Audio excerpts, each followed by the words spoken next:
हरे कृष्णा कृष्णा कृष्णा हरे हरे, हरे राम राम राम हरे हरे। हरे कृष्णा। आप सभी भक्तों का हार्दिक स्वागत है आज के श्रीमद् भागवतम की इस कक्षा में। स्वागतम। और हम चर्चा कर रहे श्रीमद् भागवतम चतुर्थ स्कंद अध्याय 29 के ऊपर, जिसका नाम है नारद तथा राजा प्राचीन भरीहि के मध्य वार्तालाप। तो जल्दी से हम रिकैप करते हैं, कल हमने क्या पढ़ा था। कल क्या पढ़ा था इससे पहले हम आपको बता दें, ये आखिरी क्लास है जो आईडी से हो रही है। कल से जो क्लास है वो ग्रुप में होगी, पेज में होगी, श्रीमद् भागवतम क्लास के नाम से जो पेज है। तो कृपया करके आप सभी उस पेज पे आ जाइएगा कल शाम को।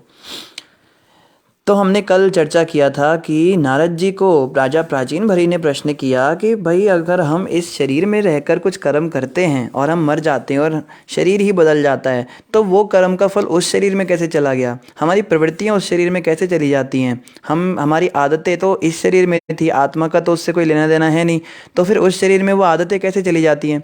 तो नारद जी ने बड़ा सुंदर समझाया कि देखो, पुनर्जन्म तो आत्मा का होता है, लेकिन आत्मा के ऊपर एक सूक्ष्म शरीर भी होता है जो कि मन, बुद्धि और अहंकार से बना होता है। तो पंच महाभूत वाला जो ये जो ग्रॉस बॉडी है, जो ये शरीर है, ये तो आत्मा बदलती है, लेकिन सूक्ष्म शरीर साथ जाता है और सारी प्रवृत्तियाँ, सारी आदतें, सारी जो बातें हैं, सारी जो याददाश्त है, वो सब सूक्ष्म शरीर में होती है। तो आत्मा के साथ वो सूक्ष्म शरीर के द्वारा ट्रैवल कर जाती है अगले बॉडी में। तो इसके ऊपर बहुत तरह तरह के वो तथ्य दे रहे हैं, प्रमाण दे रहे हैं। कभी बताते स्वप्न में ऐसा होता है, कभी कुछ कभी कुछ। तो आइए इस श्रृंखला में हम पढ़ते हैं आज श्रीमद् भागवतम चतुर्थ स्कंद अध्याय 29 और श्लोक संख्या 72 से हम प्रारंभ करेंगे। 4.29.72 कह रहे नारद मुनि, जब मनुष्य तरुण होता है तो 10 इंद्रियां तथा मन पूरी तरह दिखाई पड़ते हैं, किंतु माता के गर्भ में या बाल्यकाल में इंद्रियां तथा मन उसी तरह ढके रहते हैं जिस तरह अमावस्या की रात्रि के अंधकार से पूर्ण चंद्रमा ढका रहता है।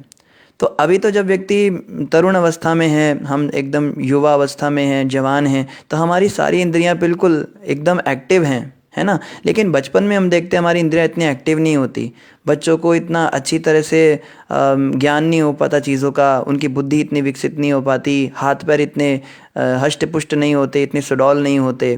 तो वो ऐसे ही होता है, शक्ति तब भी होती है लेकिन वो ढकी होती है। जैसे चंद्रमा होता है, उसको अंधकार से ढक देता है।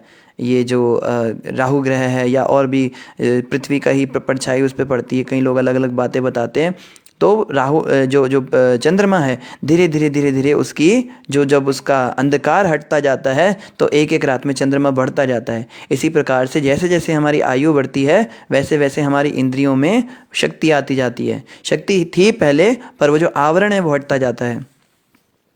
जब जीव स्वप्न देखता है तो वास्तव में इंद्रिय विषय उपस्थित नहीं रहते, किंतु इंद्रिय विषयों के साथ मनुष्य का संपर्क होने से वे प्रकट हो जाते हैं। इसी प्रकार अविकसित इंद्रियों वाले जीव का भौतिक रूप से अस्तित्व समाप्त नहीं हो जाता, भले ही वह इंद्रिय विषयों के संपर्क में ना हो।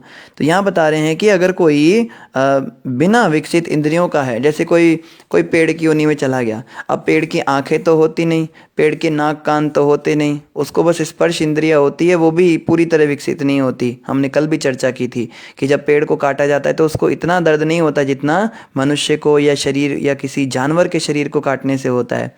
लेकिन हमें ये नहीं सोचना चाहिए कि उसके पास इंद्रियां हैं नहीं।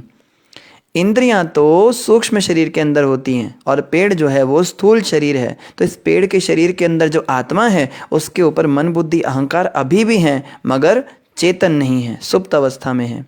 जैसे कोई व्यक्ति कोमा में चला जाता है, तो कोमा में जाने का ये मतलब थोड़ा ना है कि उसका दिमाग ने काम करना ही बंद कर दिया, ख़त्म ही हो गया दिमाग एक्टिव है, लेकिन कुछ समय के लिए इनएक्टिव हो गया, अभी चल नहीं रहा है, मगर बहुत जल्दी चलने लगेगा। इसी प्रकार से जीव किसी भी योनि में चला जाए, कीड़ा बन जाए, कछुआ बन जाए, उसकी जो इंद्रियां होती हैं उनमें शक्ति पूरी होती है, पर वो आवरण हो जाता है, उनके ऊपर वो ढक जाती हैं।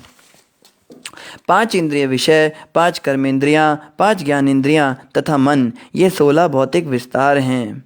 ये सब जीव के साथ संयोजित रहते हैं और प्रकृति के तीनों गुणों द्वारा प्रभावित होते हैं। इस प्रकार बद्ध जीव के अस्तित्व को समझा जाता है। तो हमें साइंस नहीं पता, एक्चुअली पूरा मैकेनिज्म हमको पता नहीं है। देखो भक्ति जो है ना, वो भक्ति इज़ अ ग्रेट साइंस। हमको समझना पड़ेगा, एक विज्ञान है। ऐसा नहीं कि बस मेरी हम तो इनको तो लगन लग गई ठाकुर जी की, बस ये तो भगवान का नाम लेते रहते रात दिन, ये तो बाबा जी बन गए। जैसे कल एक भक्त कह रहे थे, मेरी पत्नी ने मुझे बाबा जी कहना शुरू कर दिया है। कहती है मेरे को तुम पहले बताते, तुम्हें ऐसा बाबा जी जैसे काम करने थे, तुमने मेरी ज़िंदगी बर्बाद कर दी, क्योंकि तुमने मुझसे शादी। अब वो लड़ रही है कि माला करना छोड़ दो, मंदिर जाना छोड़ दो। तो लोग जो हैं वो समझ नहीं पाते, भक्ति एक साइंस है। ये कोई वो नहीं है कि हम एक भावनात्मक तरीके से चल रहे हैं, हम बस एक सेंटिमेंटल तरीके से चल रहे हैं। हाँ जी, हम तो बड़े व्रत रखते हैं, हम बड़ा जप करते हैं। हमें समझना होगा इसके पीछे एक विज्ञान काम करता है। कौन सा विज्ञान? यहाँ पे बताया जा रहा है कि प्रकृति के 3 गुण होते हैं, सतोगुण, रजोगुण, तमोगुण। ये हमें नचाते हैं। अब आत्मा को तो ये प्रभाव कर नहीं सकते, लेकिन आत्मा के ऊपर क्या होता है? पहले तो 5 इंद्रियां हैं। 5 तो ज्ञान इंद्रियां के, जिन 5 इंद्रियों से हम ज्ञान लेते हैं, हमें कुछ पता लगता है, हम नॉलेज इन्फॉर्मेशन कलेक्ट करते हैं। आँख, कान, नाक, जीभ और त्वचा, ये 5 सेंसेस ऐसी हैं जो हमें इन्फॉर्मेशन देती हैं। जैसे आँख इन्फॉर्मेशन देती है रूप कैसा है, कान इन्फॉर्मेशन देते हैं कि शब्द कैसा है, और स्पर्श इंद्रियाँ जो है वो इन्फॉर्मेशन देती हैं कि स्पर्श कैसा हो रहा है, वातावरण कैसा है, गर्म ठंडा है, क्या है ना। ऐसे 5 इंद्रियाँ ज्ञान देती हैं। इन पांचों के ऊपर प्रकृति के 3 गुण अपना प्रभाव हमेशा जता के रखते हैं। कभी तो ये सतोगुण के प्रभाव में आ जाती हैं, तो क्या होता है कि सतोगुणी चीज़ें पसंद आती है इनको, कभी रजोगुणी चीज़ें, कभी तमोगुणी चीज़ें। सतोगुण मतलब पूजा पाठ करना, भक्ति भजन करना, हरि सत्संग करना, कीर्तन करना, ये बड़ा अच्छा लगता है। कभी कभी मन करता है, जैसे मंदिर में जाते हैं, बैठ जाते हैं, एकदम शांति का अनुभव होता है और बड़ा अच्छा लगता है। लोग आ रहे हैं, पूजा पाठ हो रही है और नाक से हम धूप की गंध ले रहे हैं और आंखों से भगवान का दर्शन करते हैं, तो वो सतोगुण का माहौल होता है। रजोगुण में क्या होता है? रजोगुण में जैसे ऑफिस में बैठे हैं या स्कूल में बैठे हैं, काम हो रहा है, चल रहे, दुनिया भाग रही है, आप कहीं हाईवे पे खड़े हैं, इधर जाना उधर जाना, ये काम करना, दिमाग में बहुत सारी बातें चल रही होती हैं, यहाँ करना है, वो करना है, ये करना है। तो दिन भर हम ज़्यादातर रजोगुण में ही से ही प्रभावित होती है हमारी इंद्रियाँ। और तीसरा होता है तमोगुण। तमोगुण मतलब आलस्य, निद्रा, प्रमाद, नशा करना और बैठे रहना, और कोई आत्मा परमात्मा की चर्चा नहीं, गंदी बातें करना, गलत हरकतें करना, ये सब का भी एक माहौल होता है। जैसे पब्स होते हैं, सिनेमा घर होते हैं, क्लब्स होते हैं, या हमारा बिस्तर होता है, इस पे तमोगुण का असर होता है। तो ऐसी जगहों पे हमारी इंद्रियां तमोगुण से प्रभावित हो जाती हैं। तो ये 5 इंद्रियां तो प्रभावित होती हैं, 5 कर्म इंद्रियां भी प्रभावित होती हैं। देखो ज्ञानेंद्रियों का क्या है ना, ज्ञानेंद्रियां हमें वही इन्फॉर्मेशन देंगी जैसे गुण में वो होंगी। हमारे सामने साधु भी खड़ा होगा, हमारे सामने कोई गलत व्यक्ति भी खड़ा होगा, तो जैसे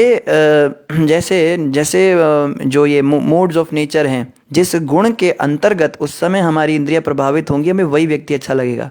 हम कहेंगे चलो साधु के पास चलते, भक्ति की बात बताएगा, अगर हम सतोगुण में होंगे। अगर हम रजोगुण तमोगुण में होंगे तो हम कहेंगे भक्ति भक्ति बाद में करेंगे, अभी कोई माला का समय थोड़ा ना है, चलो अभी इसके साथ चलते हैं, अभी घूमने जाते हैं। जैसे कई बार हमारे मन में आता है कि माला रहती है, जप रहता है, अरे आज माला नहीं करी, कहते चलो बाद में करेंगे, अभी ये काम करते, अभी वो काम करते। इसका मतलब अभी हम रजोगुण के प्रभाव में हैं, अभी हम सतोगुण के, क्योंकि सतोगुण के प्रभाव में जब हम होते हैं तो हमारे दिमाग में आता है भजन करना है, जप करना है, माला करनी है ना। लेकिन जब हम रजोगुण के प्रभाव में होते हैं तो हम टाल देते हैं, अब ये करना है, वो करना है, बहुत सारी बातें आती हैं। और तमोगुण के प्रभाव में होते तो क्या आता है, अरे सब बाद में करेंगे, अभी सो जाओ, बड़ा दिन पड़ा है, बड़ा समय है, बड़ी ज़िंदगी पड़ी है, कर लेंगे, आराम से करेंगे, ज़िंदगी भर यही तो करना है। तो ऐसे अलग अलग। और 5 कर्मेंद्रियां भी होती हैं। कर्मेंद्रियां क्या? हाथ, पैर, वाणी, जो मलद्वार है, और जनेंद्रियां।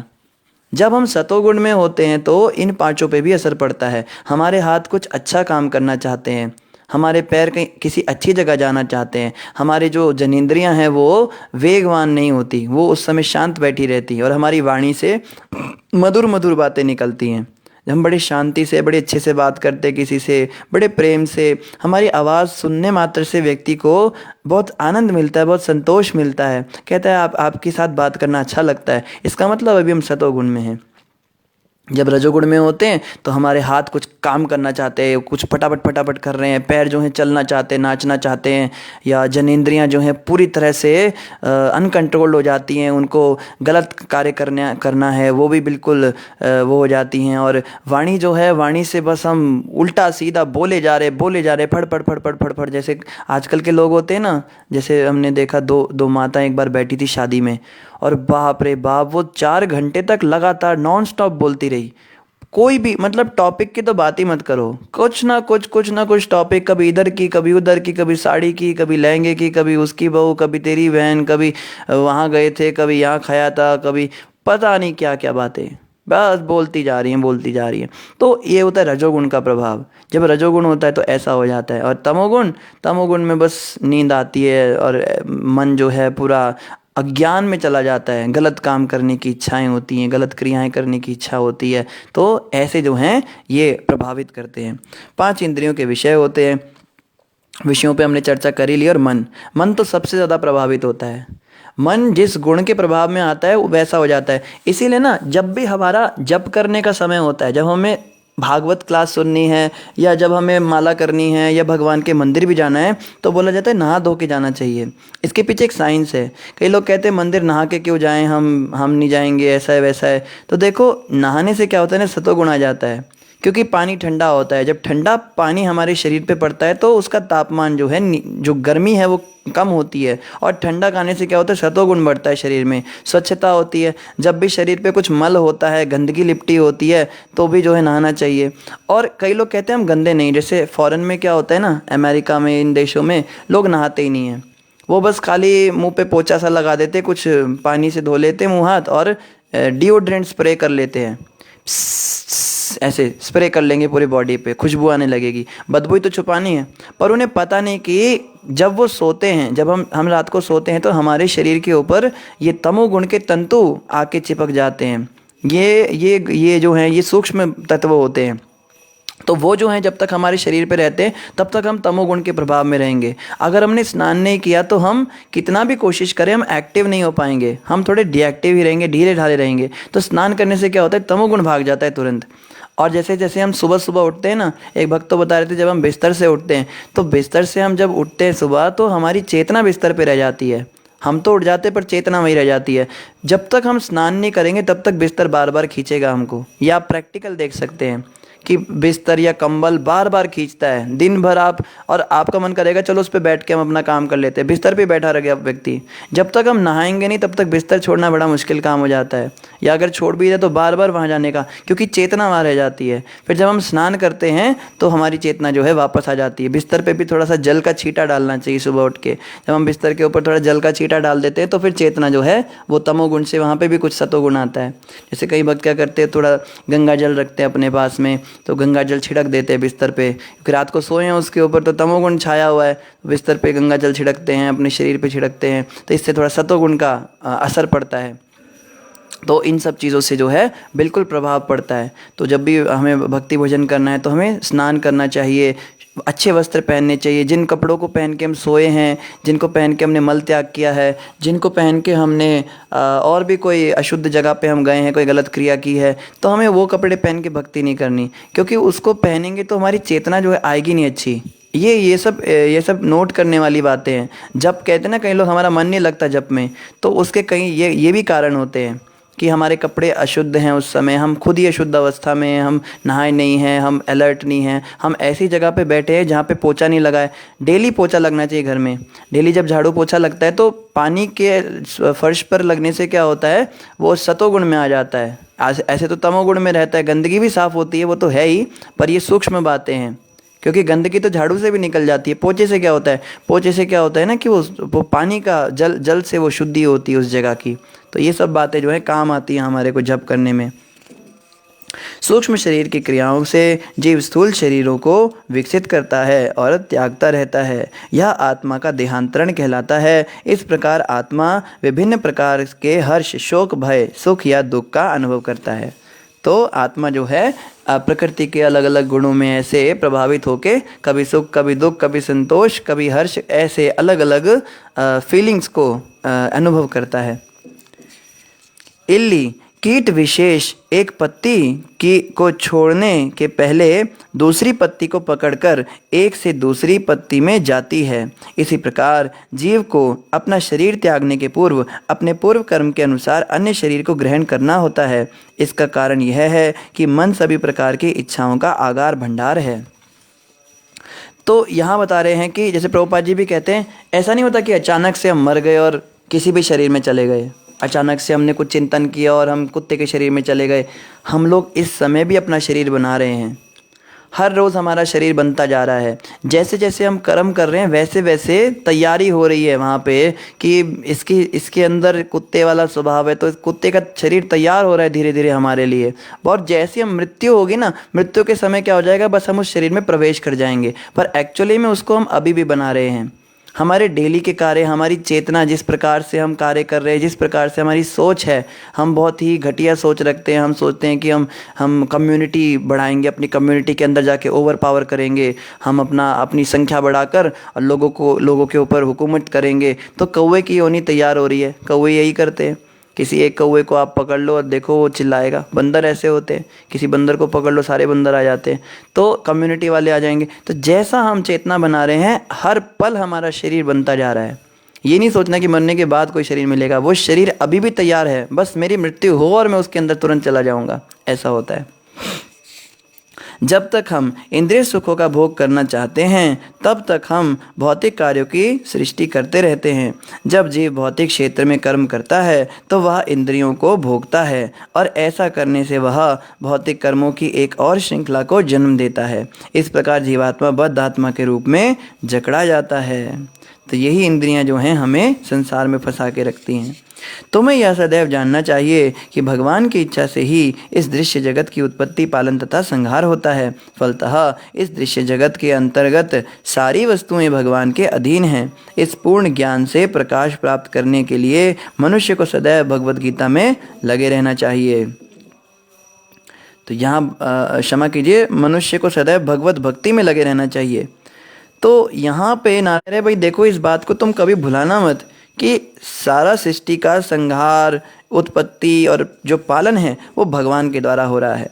और इससे क्या हो रहा है, इसके अंतर्गत जितनी वस्तुएं हैं वो सब भगवान के अधीन हैं। जैसे भगवान कृष्ण भी गीता में कहते हैं ना, जो पीस फॉर्मूला कहते हैं उस श्लोक को, लोग कहते हैं शांति नहीं मिलती, हमारा मन बड़ा अशांत रहता है, मन बड़ा दुखी रहता है, प्रभु जी कोई तरीका बताइए हैं कैसे हम मन को शांत करें। तो भगवान कृष्ण भगवद गीता में पीस फॉर्मूला देते हैं। क्या कहते हैं, भोक्ताराम यज्ञ तपसाम सर्वलोक महेश्वरम सूर्यदम सर्वभूतानाम ज्ञात्वा माम शांति मृच्छति। अगर तुम शांति चाहते हो, तुम्हारे मन में शांति हो, तन में शांति हो, परिवार में शांति हो, तो तुम दो बातों को अच्छी तरह से अब गांठ बांधकर अपने दिमाग के अंदर फीड कर लो। जो हमारा दिमाग है ना, इसके अंदर बहुत सारी बातें घुसी हुई हैं, पर कृष्ण भगवान गीता में कहते हैं ये दो बातें अगर तुमने अपने दिमाग में घुसेड़ ली, उसको घुसा लिया दिमाग में और फिट कर दिया, तुम जीवन में कभी दुखी नहीं होगे। आप सभी जानना चाहेंगे क्या बात है। पहली बात तो कहते हैं भोक्ताराम यज्ञ तपसाम सर्वलोक महेश्वरम। इस बात को समझो कि मैं सृष्टि का भोक्ता हूँ, तुम नहीं हो। तुम कभी इस सृष्टि का भोग नहीं कर सकते, तुम केवल मेरे अधीन हो। तुम इस सृष्टि के मालिक बनने की कोशिश करते हो। देखो, हम अपनी गाड़ी के मालिक बनते हैं, कुत्ते के मालिक बनते हैं, पत्नी के मालिक बनते हैं, अपने राष्ट्र के मालिक बनते हैं, अपने समुदाय के मालिक बनते हैं, बच्चों के मालिक बनते हैं। जब जब हम मालिक बनने का प्रयास करते हैं तभी दुख आता है, ध्यान से देखें तो, क्योंकि वो हमारी एक्सपेक्टेशंस के हिसाब से चलते नहीं। हम सोचते हैं मैं ईश्वर हूँ, ये मेरे हिसाब से काम करे, पर वो मेरे हिसाब से काम करता नहीं, मेरे हिसाब से चलती नहीं, तो मुझे गुस्सा आ जाता है, मुझे दुख लगता है। अगर मैं पहले से ही सोच लूं कि भोक्ता तो केवल भगवान है, मैं कहाँ से भोक्ता बन गया भाई, मैं तो सेवक हूँ भगवान का, ये सब जो है सृष्टि है ये भगवान की इच्छा के अनुसार चल रही है, इस बात को अगर हम समझ गए तो दुख का आधा कारण तो समाप्ति हो जाएगा। और कहते हैं भोक्ताराम यज्ञ तपसाम सर्वलोक महेश्वरम, पूरी दुनिया का मैं जो हूँ ईश्वर हूँ, मुझसे बढ़कर कोई महान भगवान नहीं है इस संसार के अंदर, और सारी यज्ञ सारी तपस्याएं मेरी प्रसन्नता के लिए करो। हम तो क्या करते हैं, हम पैसा किसके लिए कमाते हैं बताइए, अपने अपने दिल पर हाथ रख के बताइए, क्या सच में भगवान के लिए हम पैसे कमाते हैं? हम पैसे कमाते हैं अपनी इंद्रियों के तर्पण के लिए। ये पैसा आएगा, फिर मैं क्रूज़ राइड पे जाऊंगा, अपनी पत्नी के साथ वो टाइटैनिक पोज में फ़ोटो खिंचाऊंगा, मैं डिज्नीलैंड जाऊंगा, फन वैली जाऊंगा, हैं क्रिस्टल वर्ल्ड जाएंगे, वहाँ पे वाटर पार्क में राइड करेंगे, हु करके चिल्लाएंगे। इन पैसों को मैं वहाँ इन्वेस्ट करूँगा और जो बचे हुए पैसे उनको मैं जुए में लगाऊंगा, वहाँ से मैं पैसे बनाऊंगा, इनसे मैं ये खाऊंगा, वहाँ पे वो कपड़े पहनूंगा। दुनिया भर की जो हमने इंद्र तृप्ति की इच्छाएं पाली हुई हैं, ये सोच के हम पैसा कमाते हैं। इसलिए जो व्यक्ति अपने लिए पैसे कमाता है वो कभी भी सुखी नहीं हो सकता, कभी सुखी नहीं हो सकता। दुनिया का सबसे अमीर आदमी बिल गेट्स का जब इंटरव्यू लिया गया तो उनसे पूछा गया, आप तो संतुष्ट हो गए होंगे, आप तो पूरी दुनिया में सबसे अमीर हो गए, इतना पैसा आपके पास आ गया। कहता है अभी कहाँ, अभी तो मुझे और पैसा बनाना है, मुझे और कंपटीशन करना है, अभी तो मैंने शुरुआत ही करी है, अभी देखो आप मैं और कितना बनाऊंगा। तो व्यक्ति कभी भी सुखी हो ही नहीं सकता जो अपने लिए पैसा कमा रहा है।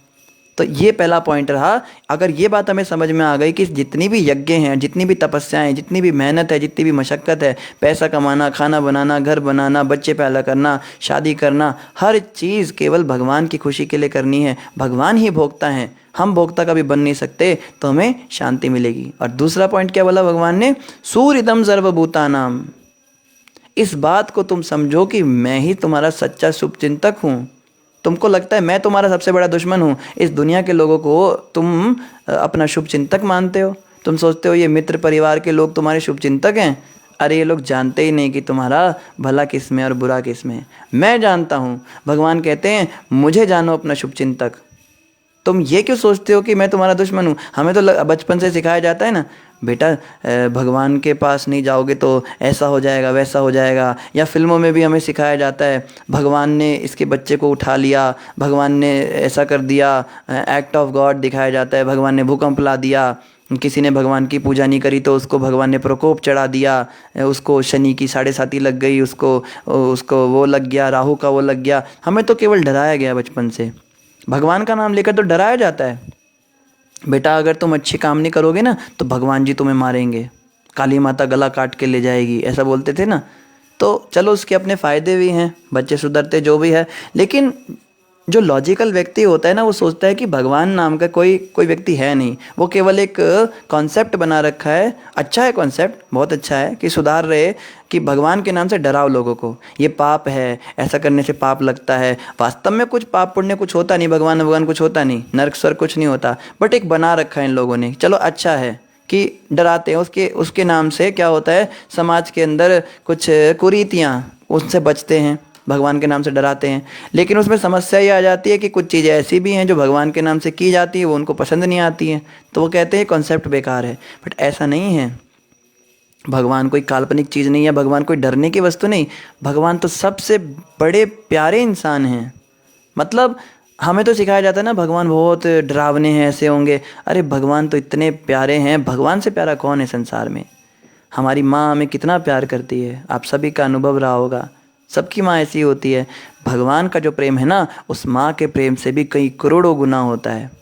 हम सोच सकते हैं भगवान कितना प्यार करते हैं हमसे, हम सोच भी नहीं सकते। कृष्ण भगवान कहते हैं सूर्यदम सर्वभूतानाम, मैं सब जीवों का शुभ चिंतक हूँ, मैं तुम्हारा सच्चा शुभ चिंतक हूँ, तुम इस बात को समझो। और हम कहते हैं नहीं, हमारे माता पिता ही हमारे सबसे बड़े शुभ चिंतक हैं, हमारे गुरु, हमारे टीचर्स, हमारे गाइड, हमारे भैया, हमारी दीदी, हमारे ये वो। ठीक है, अच्छी बात है, वो शुभ चिंतक हैं भी। कोई भी माँ बाप अपने बच्चों का बुरा नहीं चाहते, मगर वो जानते नहीं ना कि हमारा बुरा भला है किस में। वो तो ये जानते ही शरीर है, वो शरीर के हिसाब से बात करेंगे, बेटा अभी कपड़े पहन लेना, बेटा ये कर लेना, वो भी ज़रूरी है, बहुत अच्छी बात है शरीर के स्तर। लेकिन वास्तव में मैं शरीर नहीं हूँ। वो जिस मांस के लोथड़े के लिए इतना टेंशन लेते हैं, उसका इतना ध्यान रखते हैं, वो तो शमशान में जलेगा, वो तो शमशान की अमानत है, वो मैं थोड़ी ना हूँ। वो मेरी चिंता थोड़ा ना कर रहे हैं, वो तो शरीर की चिंता कर रहे हैं। मेरी चिंता कौन कर रहा है भाई? मेरी चिंता तो केवल भगवान करते हैं, भगवान और उनके भक्त संत ही हमारी चिंता करते हैं। हमारे गुरु महाराज के पास जब भी कोई व्यक्ति जाता है, महाराज जी समस्या हो रही है, ऐसा हो रहा है, महाराज सीधा क्या बोलते हैं उसको, तुम मंदिर में आके रहने लग जाओ, भक्ति करो तुम। कहते हैं कैसी लॉजिकल बात कर रहे हो गुरुजी, मैं सब काम धंधा कैसे छोड़ के मंदिर आ जाऊं, कर्म करना चाहिए, दुनिया भर की बातें बोल देते हैं। पर वो समझ नहीं पाते कि जो गुरु होते हैं वो शरीर को तो देखते ही नहीं, वो तो सीधा आत्मा को देखते हैं। आत्मा को दुख दुख से सुखी करने का एकमात्र यही रास्ता है कि भक्ति में लगाया जाए। यही तो कह रहे हैं ना यहाँ पे, अतएव तुम भगवत भक्ति में लगे रहो, पूर्ण ज्ञान से प्रकाश को प्राप्त करो। यही उपदेश जो है दिया जाता है। हालांकि हमें शुरुआत में लगेगा बड़ा सुपरफिशियल बात है, बड़ी ऐसा थोड़ा होता है, भगवान थोड़ा ना रोटियां बनाएंगे, भगवान थोड़ा ना हम जॉब करेंगे, पर हम समझ नहीं पा रहे हैं शरीर के अंदर जो आत्मा है वास्तव में उसके सच्चे शुभ चिंतक तो केवल संत होते हैं, भगवान होते हैं। तो ये दोनों बातें अगर हमें समझ में आ गई, हमारे जीवन में कभी भी कोई दुख नहीं होगा, हम हमेशा पीसफुल रहेंगे। और आगे यहाँ पे नारद जी ने इस प्रकार से जब बोला तो अब मैत्री जी क्या कह रहे हैं, मैत्रेय उवाच, मैत्री ऋषि ने आगे कहा, महान संत तथा परम भक्त नारद ने इस प्रकार राजा प्राचीन बरही के समक्ष भगवान तथा जीव की स्वाभाविक स्थिति की व्याख्या प्रस्तुत की। राजा को आमंत्रित करते हुए नारद मुनि सिद्धलोक को वापस चले गए। फिर नारद जी ने क्या किया, उनका काम हो गया, फिर वो चले गए। देखो ये होती है प्रीचिंग। नारद जी ने कैसे राजा प्राचीन बरही को सकाम कर्मों से बाहर निकाला, कितनी टैक्टिक्स। पहले तो उन्होंने बहुत अच्छी सी कथा सुनाई, वो कथा तो इसको समझ में आई नहीं, फिर उसको समझाया भी, फिर छोटी एक दूसरे एनालॉजी भी दी, और उसके बाद में ये प्रॉब्लम भी सॉल्व की उनकी, सब कुछ क्लियर करके फिर नारद जी चले गए। तो हमें जो है ना अटैच नहीं होना। कई बार जो प्रचारक होते हैं ना बड़े अटैच हो जाते हैं अपने शिष्यों से, जिनको हम प्रचार करते हैं, हम उसको बार बार फ़ोन करके पूछेंगे आप माला कर रहे हो, मैंने आपको कहा था, आपने किया क्यों नहीं अभी तक। जब भी उसको मिलेंगे उसको कहेंगे आपने मेरे हिसाब से किया, मैंने आपको ये नियम बताया था, आप कर रहे हो उसको। तो बार बार करने से क्या होता है ना, वो व्यक्ति फ्रस्ट्रेट हो जाता है। इसको कहते हैं बहुत ज़्यादा भी किसी से लगाव नहीं रखना चाहिए, क्योंकि इसमें क्या होता है ना, सामने वाले को लगता है कि ये मेरे पे ज़्यादा प्रेशर डाल रहा है, ज़बरदस्ती कर रहा है मुझे। जैसे एक होती है ना लठमार प्रीचिंग होती है। लठमार प्रीचिंग क्या होती है, तूने माला नहीं करी तो नरक में जाएगा, कल से तुझे माला करनी पड़ेगी, अगर तूने माला नहीं करी फिर देख फिर मैं तेरे साथ क्या करूँगा। अब लोग तो नए हैं, वो तो हमारे साधु वेश को देखकर हमारी थोड़ी वो कर देंगे, इज्जत कर देंगे, ठीक है भाई प्रभु जी हैं, माता जी हैं, हम सुन लेते हैं इनकी बात। पर वो बेचारे नहीं कर पा रहे, तो फिर ये थोड़ा ना कि ज़बरदस्ती उनको करना, नहीं नहीं तुझे करना ही पड़ेगा माला, क्यों नहीं किया तूने, फ़ोन कर करके परेशान कर रहे, क्या करेगा वो, फिर जो कर रहा है वो भी छोड़ देगा। इसलिए नारद जी से सीखना है। नारद जी ने उनको सब ज्ञान दे दिया, सारी बात बता दी, और एंड में चले गए अपने घर वापस, सिद्धलोक को चले गए। अब इसको जैसा करने करे। जीव तो स्वतंत्र है, जीव की स्वतंत्रता पर तो भगवान ने भी अंकुश नहीं लगाया। हम लोग भी तो जब भगवत धाम से नीचे आ रहे थे, भगवान ने भी तो ज़बरदस्ती नहीं की हमारे साथ, उन्होंने हमें आने दिया। तो फिर हमें भी ऐसा नहीं करना चाहिए, हमें बस प्रेजेंट करना है। जैसे गुरु महाराज बता रहे थे मुझे, एक बार मैंने उनसे प्रश्न किया, गुरु महाराज कई बार ऐसा होता है कि कुछ बातें हम फॉलो नहीं कर रहे अपने जीवन में, हमारे खुद के जीवन में वो आचरण में नहीं आई हैं, लेकिन हमने सत्संग में वो बातें सुनी हैं या शास्त्रों में वो लिखी हैं, तो क्या हमें उन्हें बोलना चाहिए या नहीं बोलना चाहिए। क्योंकि मैंने ऐसा सुना था कि जब तक आचरण में कुछ आया नहीं तो हमारी कथा का कोई प्रभाव नहीं होता। हम लोगों को बोलेंगे लेकिन खुद ही नहीं करेंगे तो उससे कोई फ़ायदा नहीं होगा, लोगों पे प्रभाव नहीं पड़ेगा। तो ये प्रश्न मेरा था कि अगर शास्त्रों में कभी ऐसी कोई बात आ जाए तो हमें उस पर चर्चा करनी चाहिए या नहीं। तो गुरु महाराज ने मुझे कहा चर्चा कर सकते हो, पर ज़बरदस्ती मत करना किसी के साथ में। ये बात ध्यान रखनी है, हमें ज़बरदस्ती प्रचार नहीं करना। हम सोचते हैं बस एक दिन में इसको भगवत प्राप्ति करा देंगे, उसको पकड़ लेते, आ इधर आओ, हरि बोल, आप आए हो, हाँ मंदिर आए हो, हाँ आओ, भक्ति होती है, भजन होता है, माला होती है, जप होता है, नियम होते हैं, मंदिर आना होता है, एकादशी व्रत रखना, दुनिया भर की उसको बातें इतना ज़्यादा उसको बता देते हैं और दोबारा मंदिर ही नहीं दिखता बेचारा। तो इस बात का हमें ध्यान रखना है। जैसे नारद जी ने इनको उपदेश दिया और चले गए, फिर अब इसको जो करना है सो करे, है ना, ऐसा होना चाहिए। अपने मंत्रियों की उपस्थिति में राजा प्राचीन बरही ने अपने पुत्रों को नागरिकों की रक्षा करने के लिए आदेश छोड़ा। अब देखो राजा प्राचीन बरही के ऊपर क्या असर पड़ा इस बात का। अपने पुत्रों को बोला कि अब तुम देखो नागरिकों की रक्षा करो, अब तुम राजपाट, सर्वशास्त्र कहे लव मात्रे साधु संगे सर्व सिद्धि होए।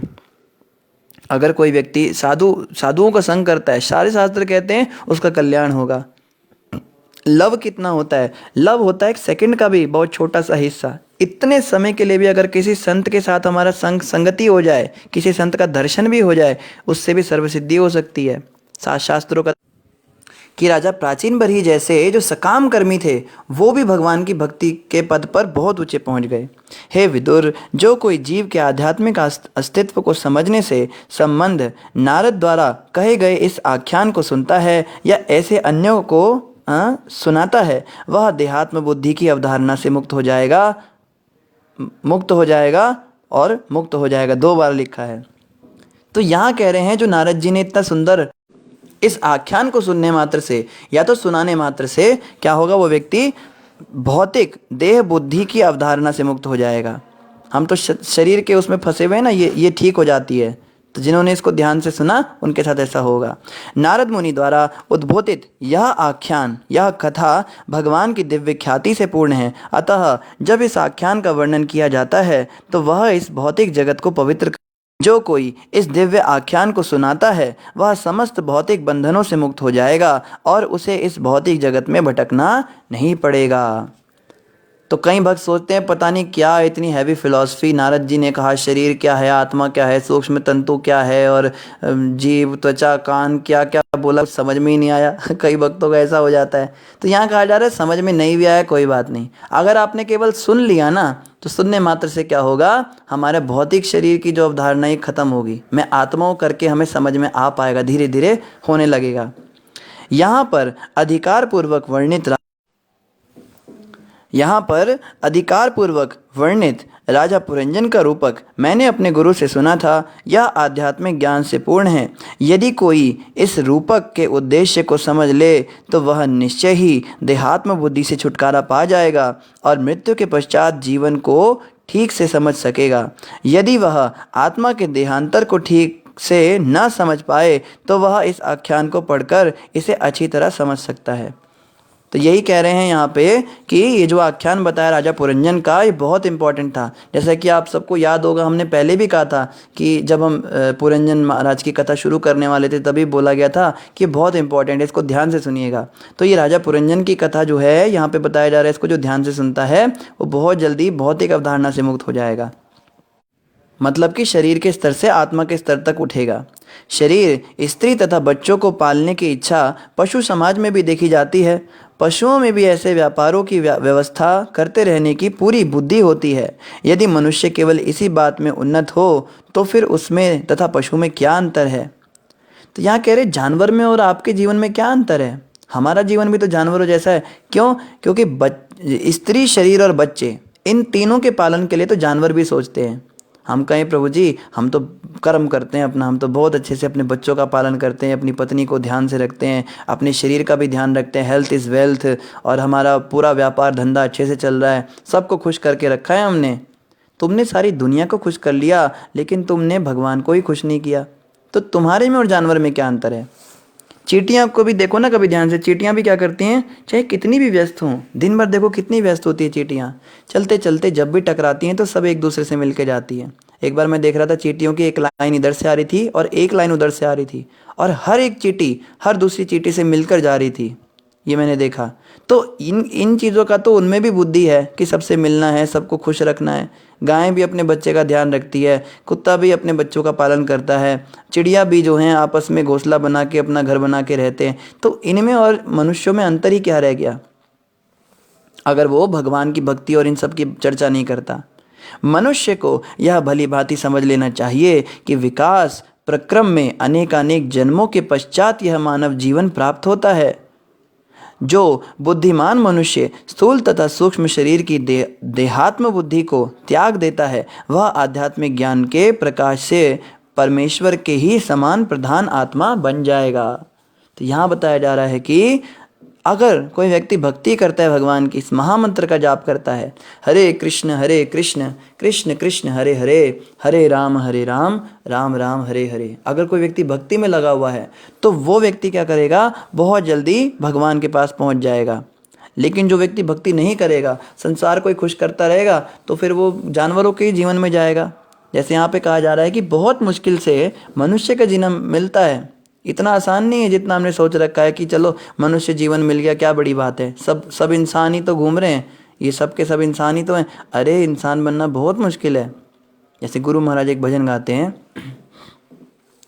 जन्म हीरा तुझे जो मिला है वो गवाने के काबिल नहीं है, तेरा हर सांस अनमोल मोती ये लौटाने के काबिल नहीं है, जन्म हीरा तुझे जो मिला है। पशु जीते जी सेवा कमाते मरने के बाद भी काम आते, तेरा ये जिस्म मर कर किसी के काम आने के काबिल नहीं है। जन्म हीरा तुझे जो मिला है, मौज मारे और निंदा कमाए, पाप करते नहीं शर्म आए। मिला बिन मोल अनमोल सत्संग, जिसमें जाने के काबिल नहीं है। जन्म हीरा तुझे जो मिला है, अब ना संभले तो रोना पड़ेगा, नरक में गर्क होना पड़ेगा। तेरा ऐसा बुरा हाल होगा, जो बताने के काबिल नहीं है। जन्म हीरा तुझे जो मिला है, वो गंवाने के काबिल नहीं है। तू तो विषयों में लिपटा है ऐसा, खर्च करता है जिन पे तो पैसा। मिला बिन मोल अनमोल सत्संग, उसमें जाने के काबिल नहीं है। जन्म हीरा तुझे जो मिला है। बहुत ही अच्छा भजन है। देखो, बड़े बड़े शास्त्रों की बातें ना भजनों के माध्यम से बड़ी सरल करके समझा देते हैं। संतों का ऐसा स्वभाव है। बहुत महान भक्त होते हैं भगवान के, जो इतनी मुश्किल मुश्किल बातों को बड़ी इजी लैंग्वेज में बता देते हैं। तो यही हमें समझना है कि जन्म हीरा जो हमें मिला है, ये गंवाने के काबिल नहीं है। हमें इसको गंवाना नहीं, बहुत मुश्किल से मनुष्य शरीर मिला है। जैसे कहा है ना, मनुष्य जन्म दुर्लभ अति, होत न बारंबार। तरुवर सो पत्ता गिरे, बहुरी न लागे डार। मनुष्य जन्म जो है वो बड़ा दुर्लभ है, ये बार बार नहीं होता। जैसे किसी पेड़ का पत्ता नीचे गिर जाए, आप कितनी भी कोशिश कर लो, उस पत्ते को वापस आप पेड़ पे नहीं लगा सकते। अब वो गिर गया तो गिर गया। इसी प्रकार एक बार मनुष्य जीवन हाथ से निकल जाएगा ना, फिर दोबारा नहीं मिलेगा। कोशिश करते रहना, गिर गया तो गिर गया, फिर तो बस 84 का चक्कर, नरक की यम यातनाएं, वो सब शुरू हो जाएगा। और वो कभी भी हो सकता है। मेरा कब समय आ जाए मुझे भी नहीं पता, आपका कब समय आ जाए आपको नहीं पता। कभी भी हमारा अंतिम समय आ सकता है, तो हमें उसके लिए तैयार रहना है। अंत नारायण स्मृति हो, इस महामंत्र का जाप मुख से निकले। हरे कृष्ण कृष्ण कृष्ण हरे हरे, हरे राम राम राम हरे हरे। हमें इस मंत्र का निरंतर जाप करते रहना चाहिए। तो आगे मैत्री जी बता रहे हैं, यदि जीव का विकास कृष्ण भक्ति में होता है और वह अन्यों पर दयालु होता है, यदि उसका आत्म साक्षात्कार का आध्यात्मिक ज्ञान पूर्ण होता है, तो उसे संसार के बंधन से अविलंब मोक्ष प्राप्त हो जाएगा।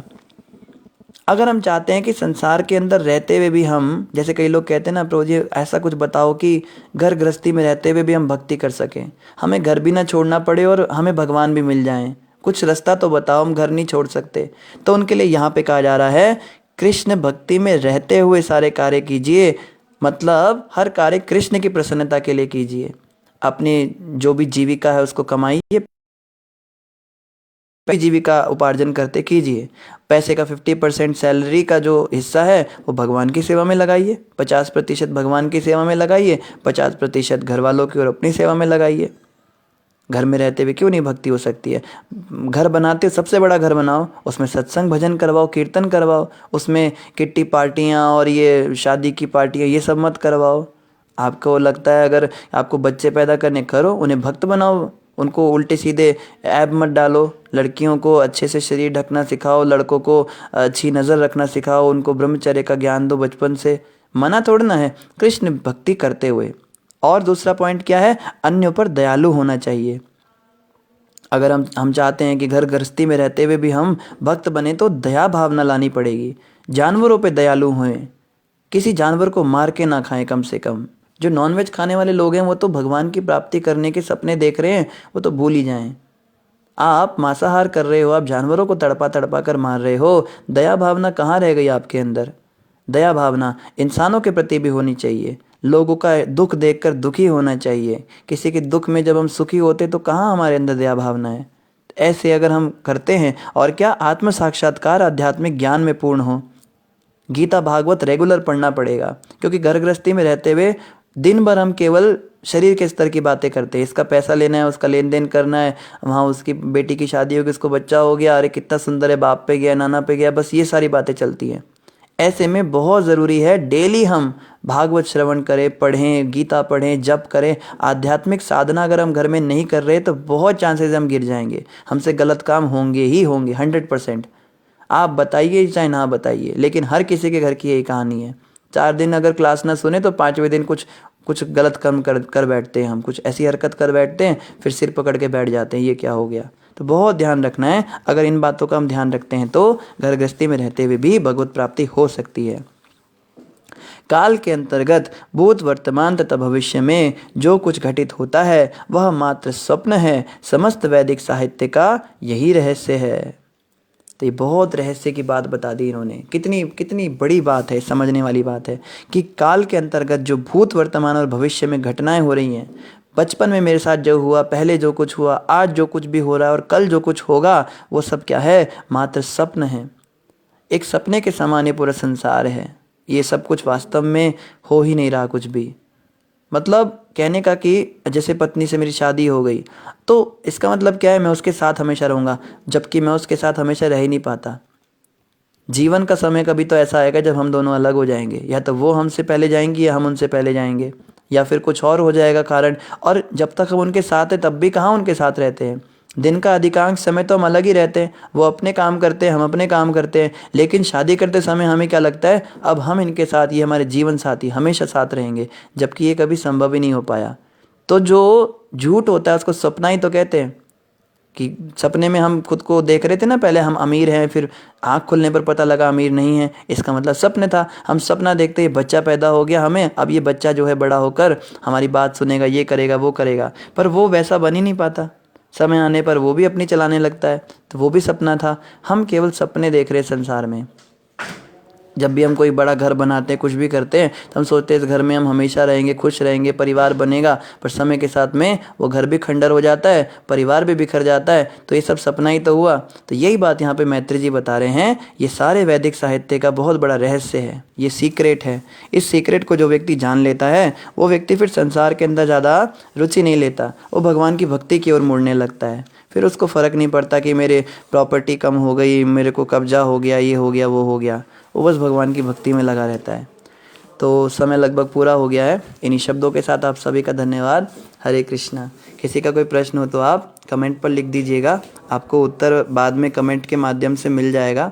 आज कोई कार्यक्रम था, इस कारण से आज हमने जल्दी कक्षा कर दी। तो इन्हीं शब्दों के साथ आप सभी का धन्यवाद। और सभी ध्यान रखिए, कल से जो क्लास है वो पेज के माध्यम से लाइव होगी, तो आप कृपया करके वहाँ पर ज़रूर पधारिएगा। हरे कृष्णा।